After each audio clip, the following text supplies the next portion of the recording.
Okay, so let's unpack this for a second. Imagine trying to run a massive statewide corporation, right? Yeah. But every single department speaks a completely different language.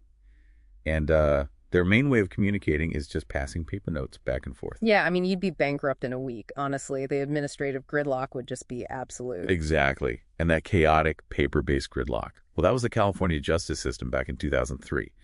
So today on the Deep Dive, we are looking at the invisible tech infrastructure that pulled them out of the dark ages. Because, believe it or not, the software your local court uses dictates exactly how you experience the law. And back then, they were operating on like over 70 disparate, antiquated legacy systems. Right, it was a massive 70 system headache. So to fix it, the state tried this two-pronged approach. They attempted to build a custom front-end case management system, which was known as CCMS, alongside a back-end financial system called the Phoenix program. Let me guess.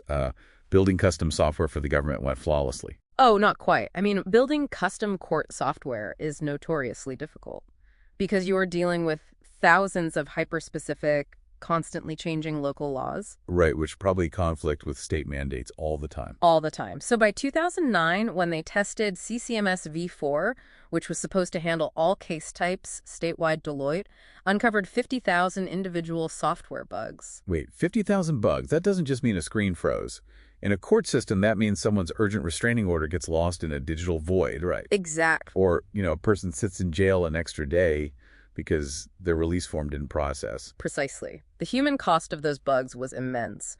But while the front end was failing spectacularly, the back office Phoenix system was quietly saving the day. It was built on an SAP platform, which is essentially heavy-duty enterprise software, and it stabilized the courts financially. Okay, but how does an accounting software stabilize an entire court system? By severing their reliance on county governments. So think about San Bernardino County in 2010. They suddenly notified the court that they were dropping payroll services for 1,200 court employees. Oh, wow. Yeah, it was basically figure it out or your judges and clerks don't get paid next week. Which is a massive conflict of interest. I mean, if a county holds the purse strings, they could just pressure the courts. That's the exact mechanism at play. But because the Phoenix Human Resources System was ready to roll out, it served as this vital contingency. They paid those employees directly, which actually preserved true judicial independence from the county. So wait, if Deloitte found 50,000 bugs in the custom front-end system, why didn't the state just pull the plug and buy something off the shelf right then? Yeah. Why drag out a broken project with the back end prove that existing enterprise software worked?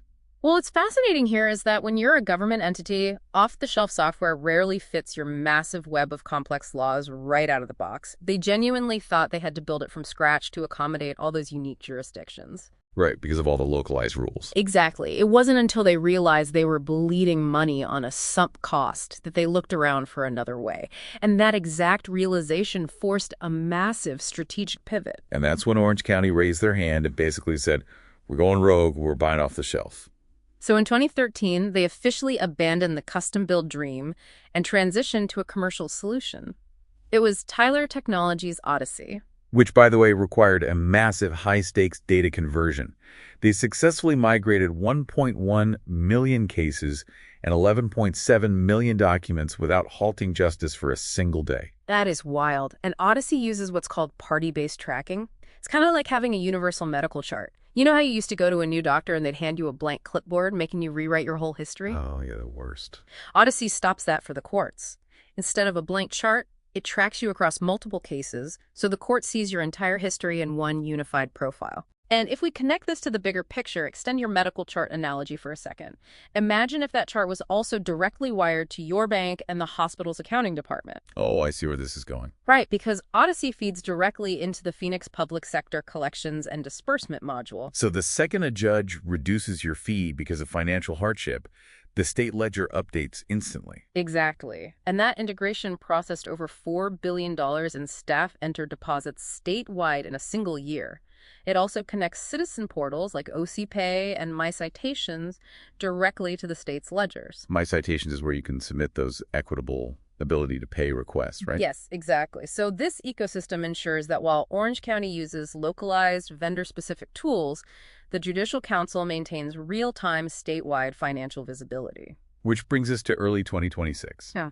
The Phoenix program is fully operational now, and they are currently issuing RFPs, which is essentially putting out a massive public help-wanted ad to tech companies. They want to upgrade to AI-powered SAP S/4HANA platforms. Right, and they are utilizing interconnected APIs.